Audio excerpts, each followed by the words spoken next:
Salut à toi. Prêt pour une petite plongée dans l'histoire des Jeux Olympiques? Ah oui, On va essayer de répondre à une question apparemment simple, oui. qui les a vraiment créés. Hmm. Accroche-toi, qu'on va découvrir ensemble que ce n'est pas aussi évident qu'il n'y paraît. Ah oui, les jeux, oui. Une institution si familière, Ouais. mais pourtant quand on creuse un peu, Mhm. on découvre un passé riche en rebondissements. Exactement. Top. Et pour cette exploration, Oui. on a déniché un article passionnant sur Athletic. Expliquer. D'accord. Un site web dédié à la course à pied. Ah oui. On va remonter le temps et je te garantis que tu seras surpris par certaines découvertes. J'ai hâte d'y plonger. Moi aussi.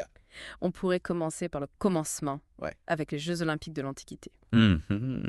On associe souvent leur naissance à la date de 776 avant Jésus. Oui. Mais est-ce vraiment le début de l'histoire? C'est une date clé. C'est vrai. Oui. Mais on ne peut pas affirmer avec certitude qu'il s'agit de la toute première édition. Non. Ce qui est certain, c'est que pour les Grecs de l'époque, Oui, les Jeux étaient bien plus qu'une simple compétition sportive. absolument. Ouais. C'était un événement profondément religieux, dédié à Zeus, Oui. le roi des dieux. Imagine un peu l'atmosphère. Des athlètes venus de toute la Grèce, des sacrifices aux dieux, des cérémonies grandioses. Incroyable. On était loin du simple esprit sportif qu'on connaît aujourd'hui. C'est fascinant de voir à quel point la religion imprégnait tous les aspects de la vie des Grecs, même leurs jeux. Tout à fait. Mais comment ce lien avec le divin s'exprimait-il concrètement pendant les Jeux? Y avait-il des rituels spécifiques, Marais? Oh oui, absolument. Ah oui. Par exemple, avant chaque compétition, Oui. les athlètes prêtaient serment devant la statue de Zeus, jurant de respecter les règles et de concourir loyalement. Et puis bien sûr, il y avait les sacrifices d'animaux en l'honneur du dieu. C'était une manière de le remercier et de s'assurer de sa bienveillance. On imagine l'importance de ces rituels pour les athlètes.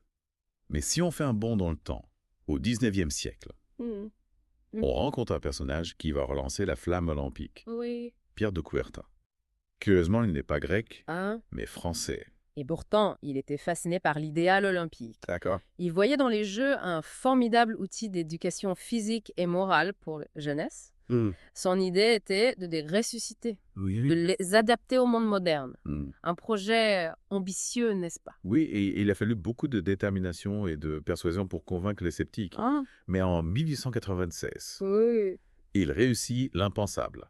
Les premiers Jeux olympiques modernes sont organisés à Athènes. Un véritable retour aux sources. C'est un moment historique, Oui. un symbole fort. Ok. On pourrait penser que c'est uniquement grâce à Coubertin, mais il faut souligner que c'est le fruit d'une collaboration avec de nombreuses personnalités de l'époque. Effectivement, l'histoire des Jeux olympiques est une histoire de collaboration, de passion partagée.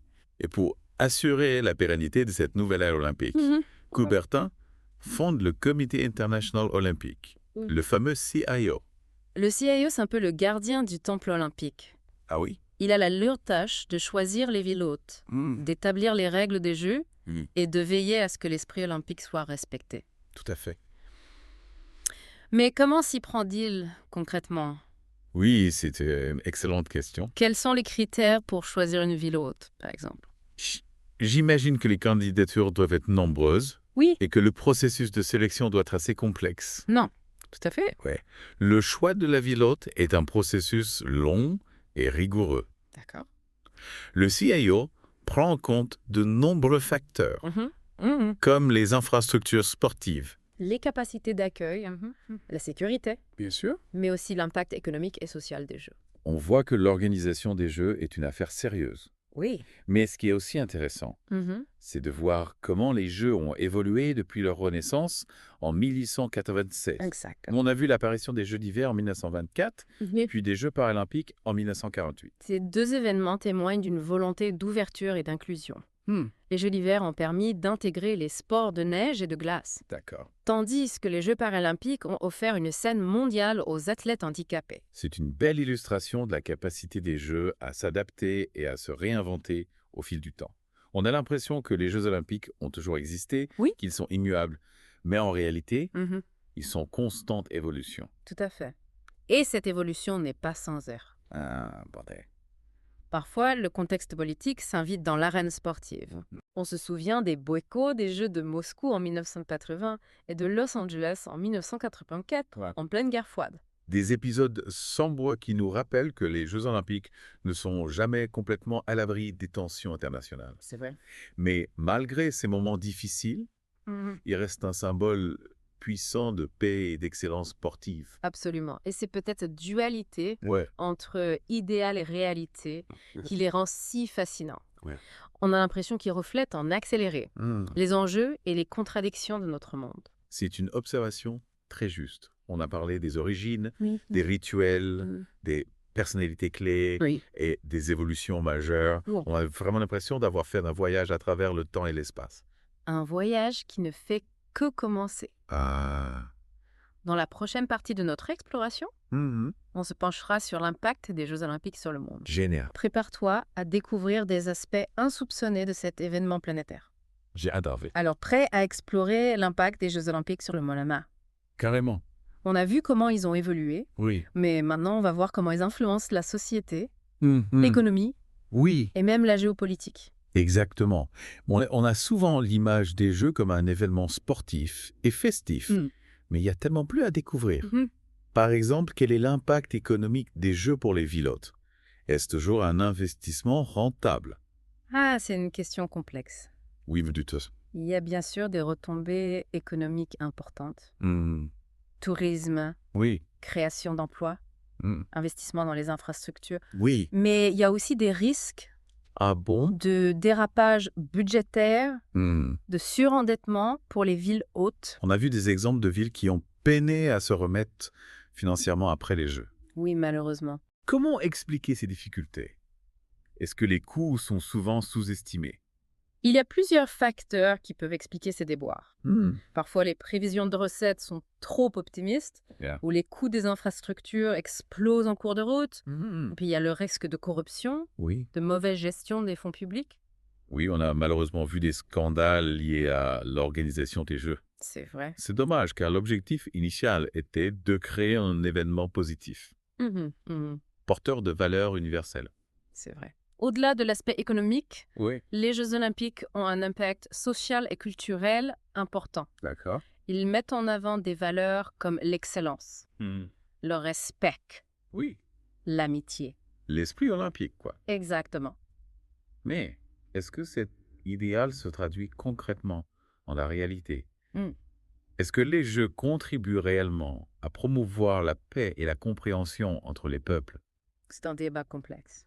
Certains pensent que les Jeux ne sont qu'une vitrine, une illusion de fraternité qui masque les tensions géopolitiques. D'accord. D'autres y voient un véritable vecteur de dialogue et de rapprochement entre les cultures. On se souvient des boycotts, des Jeux de Moscou et de Los Angeles, qui montraient bien que le sport pouvait être instrumentalisé à des fins politiques. Tout à fait. Est-ce qu'on peut vraiment espérer que les Jeux olympiques transcendent les divisions du monde? C'est une question difficile. Oui. Il y a une tension permanente entre l'idéal olympique et la réalité géopolitique. Mais malgré les difficultés, les Jeux conservent un pouvoir d'attraction unique. Ils continuent de fasciner des milliards de personnes à travers le monde. C'est vrai. On ne peut pas nier l'engouement populaire pour les Jeux olympiques. Non. Les exploits des athlètes, les cérémonies d'ouverture et de clôture, les moments d'émotion partagés. C'est un spectacle universel qui nous captive tous les 4 ans. Et cet engouement ne se dément pas, Non. malgré les critiques et les scandales. Il y a quelque chose de magique dans les Jeux olympiques. Oui. Une alchimie qui opère entre le sport, la culture et l'histoire. C'est fascinant de voir comment les Jeux olympiques peuvent à la fois refléter les tensions du monde Oui, et nous donner un sentiment d'unité. on dirait qu'ils cristallisent les espoirs et les contradictions de notre époque. Tout à fait. Et c'est cette complexité qui les rend si passionnants à analyser. Oui, c'est vrai. On a parlé de l'impact économique, social, Oui. culturel. Mais les Jeux olympiques ne sont pas figés dans le temps. Non. Ils évoluent constamment, Oui. s'adaptent aux nouvelles réalités du monde. Et justement, dans la prochaine partie de notre exploration, on va se pencher sur les défis qui attendent les Jeux olympiques au XXIe siècle. Comment peuvent-ils rester pertinents dans un monde en pleine mutation? Comment concilier les valeurs olympiques avec les enjeux de la mondialisation, du changement climatique, Oui. des inégalités sociales Autant de questions cruciales auxquelles nous allons essayer de répondre. Prépare-toi à une plongée dans le futur des Jeux Olympiques. Génial. Un futur qui s'annonce riche en défis et en opportunités. On a vu l'impact des Jeux, leur évolution, mais le monde change à toute vitesse. Comment les Jeux Olympiques peuvent-ils rester pertinents face aux défis du XXIe siècle absent? C'est la question à 1 million de dollars. On parle de mondialisation, de changement climatique, d'inégalité. Comment les Jeux peuvent-ils s'adapter à tout ça? Prenons l'exemple du gigantisme des Jeux. Les coûts explosent, les infrastructures sont de plus en plus imposantes. Est-ce vraiment soutenable, amis? Certaines villes hautes se retrouvent endettées après les Jeux. Oui, on a vu des cas où l'organisation des Jeux a été plus un fardeau qu'une bénédiction. On dirait qu'on s'éloigne de l'esprit initial, celui de la simplicité et de la fraternité. C'est un risque, oui. Il faut repenser le modèle, privilégier des solutions plus durables, plus respectueuses de l'environnement. On peut imaginer des infrastructures modulables, réutilisables après les Jeux. L'idée, c'est de minimiser l'impact, de laisser un héritage positif aux villes hautes. Mais il n'y a pas que l'environnement, il y a aussi la question de l'inclusion, de la représentativité. Comment faire en sorte que les Jeux soient vraiment universels? C'est un défi crucial. On doit lutter contre toutes les formes de discrimination, que ce soit le genre, l'origine, le handicap. Les Jeux paralympiques sont un pas dans la bonne direction, mais on peut aller plus loin. Oui, les Jeux doivent refléter la diversité du monde, être un symbole d'unité. On peut aussi penser à intégrer de nouvelles disciplines, plus en phase avec les jeunes générations, plus connectées aux technologies. Les sports, par exemple, est en pleine explosion. Pourquoi ne pas l'inclure aux Jeux? Ça permettrait d'attirer un nouveau public, de moderniser l'image des Jeux. C'est une idée audacieuse. Il faut oser innover, tout en préservant l'essence des Jeux. L'excellence, le respect, l'amitié. C'est un héritage précieux à transmettre. Alors, qui a créé les Jeux Olympiques, Ben? C'est une œuvre collective qui traverse les époques. Des Grecs anciens à Pierre de Coubertin, en passant par les athlètes, les organisateurs. Chacun a contribué à cette histoire. Et cette histoire continue de s'écrire. Les Jeux évoluent, s'adaptent. À quoi ressembleront-ils demain? C'est à nous, citoyens du monde, de contribuer à leur transformation. Merci de nous avoir suivis dans cette plongée au cœur des Jeux Olympiques. À bientôt pour un nouveau Deep Dive avec